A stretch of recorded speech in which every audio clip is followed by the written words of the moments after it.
भेड़िए। नाम सुनते ही रूह में एक अजीब सा डर और खौफ पैदा होता है। ये जंगल के शिल्पकार हैं जो अपने आसपास के वातावरण को गहराई से प्रभावित करते हैं। इनकी मौजूदगी या अनुपस्थिति पूरे पारिस्थितिकी तंत्र को बदल सकती है। भेड़िए अकेले शिकार नहीं करते, ये बहुत ही मिलनसार जानवर हैं। ये समूह अचानक नहीं बनते, बल्कि एक स्पष्ट पदानुक्रम वाली संगठित इकाइयां होती हैं। हमारे साथ जुड़ें जब हम इन आकर्षक प्राणियों के जीवन में गहराई से उतरेंगे। आने वाली पीढ़ियों के लिए उनके अस्तित्व को सुनिश्चित करना हमारी जिम्मेदारी है। भेड़िए शीर्ष शिकारी हैं, जो अपने क्षेत्र में शासन करने वाली जटिल खाद्य श्रृंखला के शीर्ष पर विराजमान हैं। उनकी उपस्थिति विघटनकारी होने से बहुत दूर प्रकृति के नाजुक संतुलन को बनाए रखने में महत्वपूर्ण है। शीर्ष शिकारियों के रूप में वे अपनी शिकार प्रजातियों की आबादी को नियंत्रित करते हैं, अत्यधिक चराई को रोकते हैं और पूरे पारिस्थितिकी तंत्र के स्वास्थ्य को सुनिश्चित करते हैं। एक ऐसे जंगल की कल्पना करें जहां हिरणों की संख्या अनियंत्रित हो। अत्यधिक चराई बढ़ेगी, जमीन बंजर हो जाएगी और दूसरे शाकाहारी जीव भोजन से वंचित हो जाएंगे। यहीं भेड़िया आगे आता है। उसकी शिकारी प्रवृत्ति एक उच्च उद्देश्य की पूर्ति करती है। शिकार की आबादी को नियंत्रण में रखकर भेड़िए पारिस्थितिक असंतुलन को रोकते हैं, अपने पर्यावरण के दीर्घकालिक स्वास्थ्य और स्थिरता को सुनिश्चित करते हैं। भेड़ियों का प्रभाव उनके शिकार से कहीं आगे तक फैला हुआ है। उनकी उपस्थिति एक श्रृंखलाबद्ध प्रभाव शुरू करती है जो पूरे खाद्य जाल को प्रभावित करती है। यह घटना, जिसे पोशी कैस्केड के रूप में जाना जाता है, पारिस्थितिक तंत्र की परस्पर वर्नेत्सुंग और भेड़ियों जैसे शीर्ष शिकारियों के गहन प्रभाव को उजागर करती है। भेड़िए अकेले रहने वाले जीव नहीं हैं जो जंगल में अकेले घूमते हैं।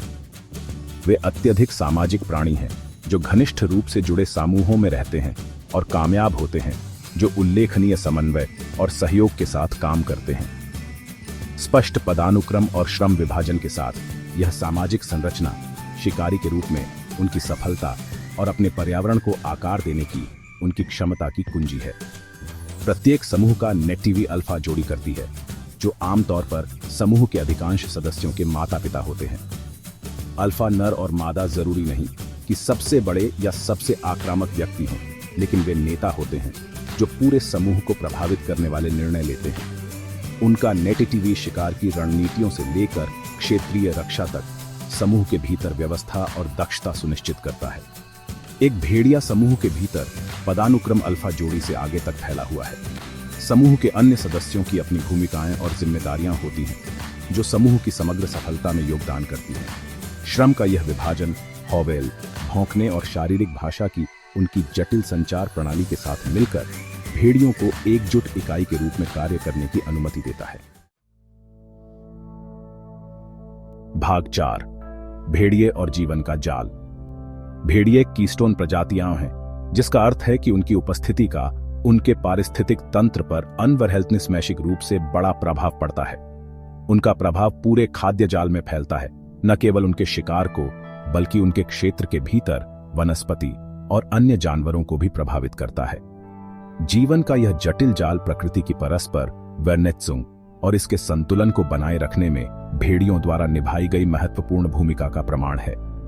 भेड़िए के पारिस्थितिक प्रभाव का एक सम्मोहक उदाहरण येलोस्टोन नेशनल पार्क में पाया जा सकता है। एक बार स्थानीय रूप से विलुप्त होने के बाद 1990 के दशक में भेड़ियों को पार्क में फिर से लाया गया। नतीजे बहुत ही शानदार रहे। इस शीर्ष शिकारी की वापसी से बियो विविधता में पुनरुत्थान हुआ, एल्क आबादी नियंत्रण में आई और वनस्पति वर्षों से चली आ रही अत्यधिक चराई से उबर गई।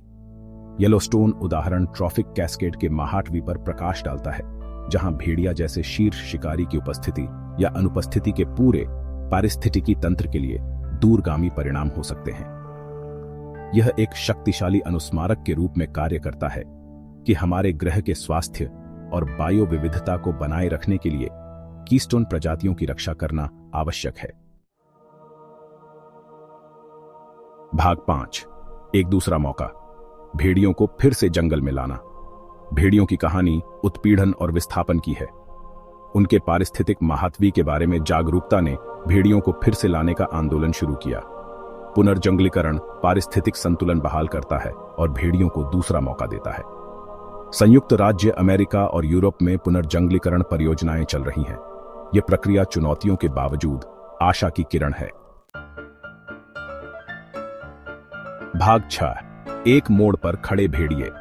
उनके पारिस्थितिक महाताव के बारे में बढ़ती जागरूकता के बावजूद भेड़ियों को अभी भी कई चुनौतियों का सामना करना पड़ता है। आवास की कमी, मानव वन्यजीव संघर्ष और गहरी जड़ें जमा चुकी नकारात्मक धारणाएं सभी उनके अस्तित्व के लिए महत्वपूर्ण खतरा हैं। जैसे जैसे हम आगे बढ़ते हैं, इन चुनौतियों का समाधान करना और इन आवश्यक शिकारियों के साथ सह अस्तित्व के तरीके खोजना महत्वपूर्ण है। भेड़ियों के सामने सबसे बड़ी बाधाओं में से एक है मिथकों और भ्रांतियों का बने रहना। अक्सर भयाभीत और खतरनाक के रूप में चित्रित भेड़ियों को लोक कथाओं और लोकप्रिय संस्कृति में बदनाम किया गया है, जिससे भय और उत्पीड़न पैदा हुआ है। इन आख्यानों को चुनौती देना और वैज्ञानिक साक्ष्य और पारिस्थितिक सिद्धांतों पर आधारित भेड़ियों की अधिक सटीक समझ को बढ़ावा देना आवश्यक है। भेड़ियों का भविष्य आख्यान को बदलने की हमारी क्षमता पर टिका है। भय और नियंत्रण के दृष्टिकोण से सम्मान और सह अस्तित्व के दृष्टिकोण में बदलाव पर निर्भर है।